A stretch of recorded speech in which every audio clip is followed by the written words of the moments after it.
This is a 2000 Honda Civic Si. And I know right away there's gonna be two camps of people watching this video. The first camp know exactly what this is and why it's a big deal. And the second may need a bit more explanation. No problem, let's talk about this. You see, this car is a big deal because look at it. It's basically all original. Now, EM1 Civic Si's were only produced for the 1999 and 2000 model years, so they're already a somewhat uncommon car. And finding one in this sort of condition 20 years after the fact is almost impossible now. So not only was the EM1 a somewhat uncommon car due to that short model run, but those model years also coincide with something big in the automotive world. Something huge.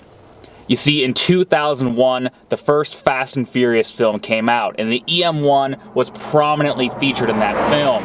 EM1s were everywhere in the first Fast and Furious film, and as a result, the resulting mania from that film of modifying and tuning cars, most of these Civic Si's got swept up and modified and beat to death.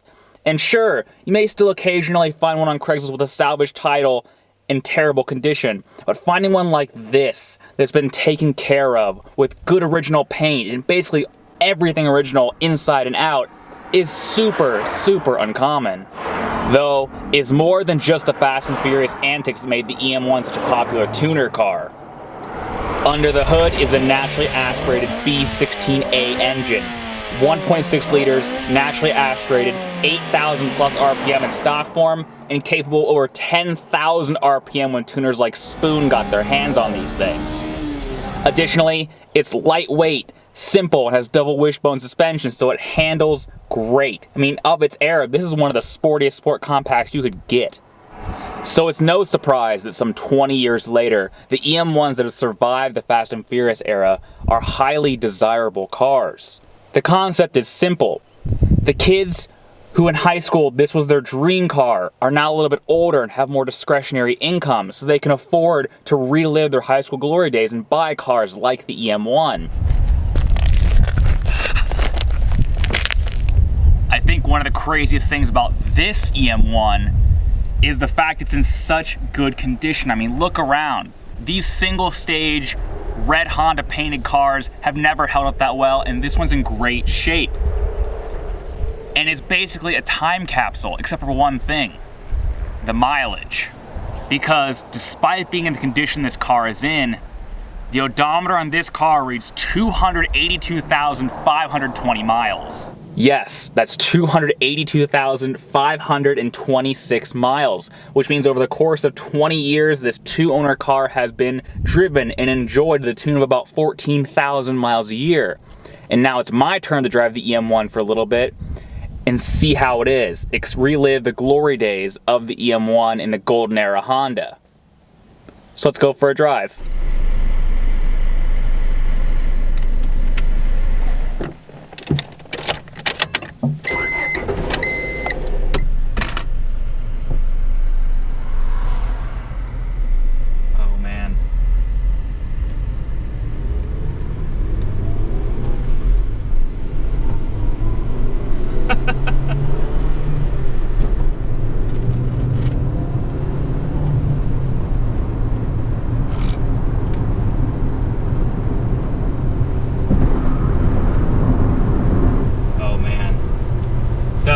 You're gonna have to count me among the crowd of people that's always had a soft spot for the EM1. I remember even when I was in high school, a few years after the Fast and Furious craze, these were highly desirable used cars that were pretty uncommon and hard to find. And now I finally get to drive one. And it's really pleasant. So this car is owned by my friend Kevin. If you recall, I actually reviewed his EG Civic track car a while back with an Integra Type R V18 powertrain swap, and he invited me to come drive this vehicle. And wow, it's an absolute time capsule. Two-owner car. He said when Kevin bought this thing, other than a bit of paint fade on the outside and some general dirt and wear and tear, it looks great. He was able to kind of polish it up and clean it up and make it look really presentable. As far as Kevin is aware, the only thing not truly original to this car is this little head unit that has a Sirius XM receiver, and the shock absorbers have been replaced at some point, as well as the catalytic converter has been replaced. Otherwise, it's about as original as it gets. All the body panels are original with the matching VIN tags. The engine and transmission are original and supposedly unopened. So this is a real throwback to what you would have got 20 years ago in a sport compact from Honda. And I have to say, it's very nostalgic driving this car. Like all Hondas of the era, the 5-speed transmission is perfect. It's a joy to drive. It's so smooth and goes through the gears so nicely. Same with the clutch, nicely weighted, very friendly, very easy to drive. The visibility out of this car, you always forget that older cars, they were less encumbered by safety requirements that all new cars have to meet. So the visibility out of this thing is great. You know, the windows are all huge. There's so much glass. It's so easy to see out of this thing that you don't need a backup camera or anything like that. All these new cars really need to even be able to park them. There's the general diminutiveness to this vehicle. I mean, it's tiny. The new Civic is a really great car, but it's huge compared to this thing in both size, weight, and really everything you interact with. Everything in this car feels so small and delicate. Then there's that engine. This car has the B16A2, 160 horsepower, and it may as well be 0 pound-feet of torque. You really have to rev this thing hard to get power out of it, like all old Hondas used to be, and it's really fun and really enjoyable. You know, I'm really just blown away by how smooth this engine is despite having 282,000 miles. We forget that Honda was the real innovator of its era when it comes to high-performance 4-cylinder engines. And this B16 is just a peach. It's so nice. It also sounds really good too.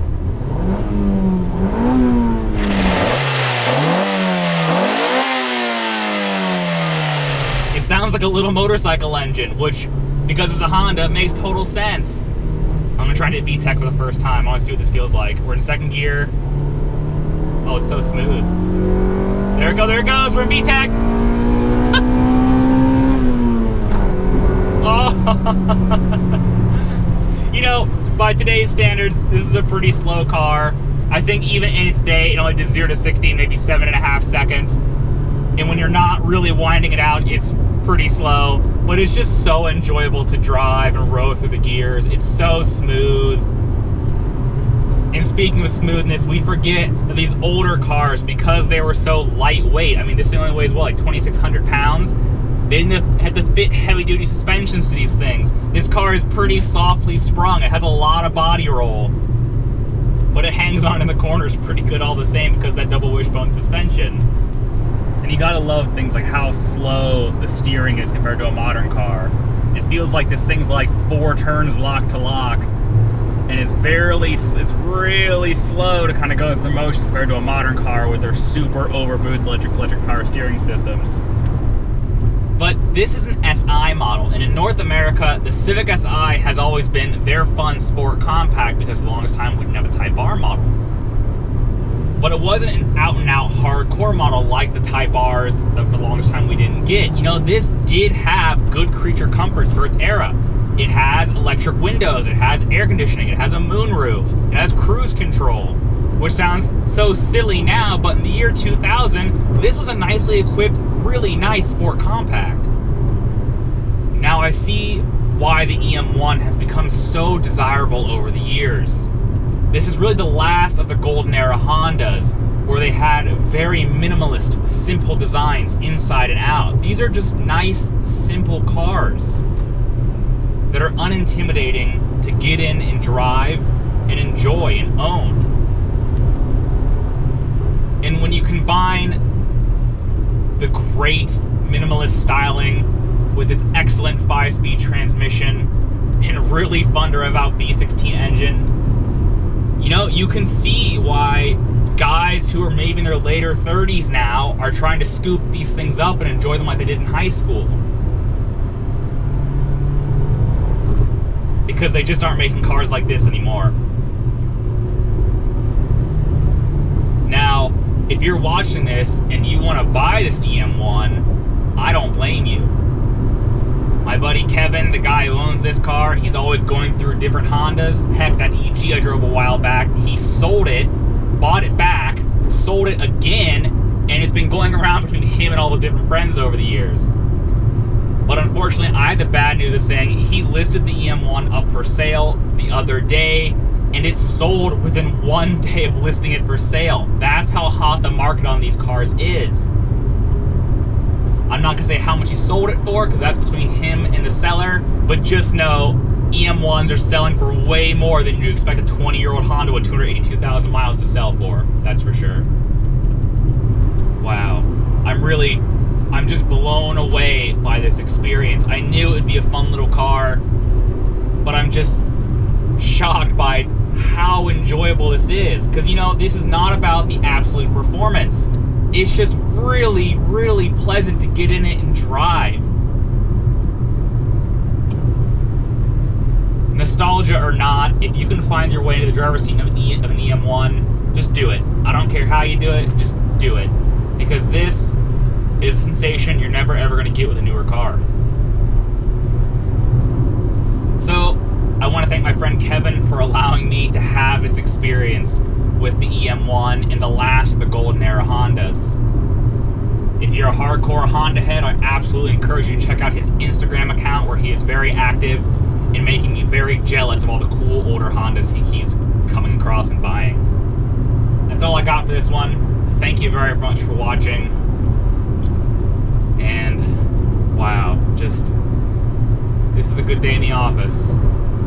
Get out there and enjoy your cars, folks, while you got them. Bye.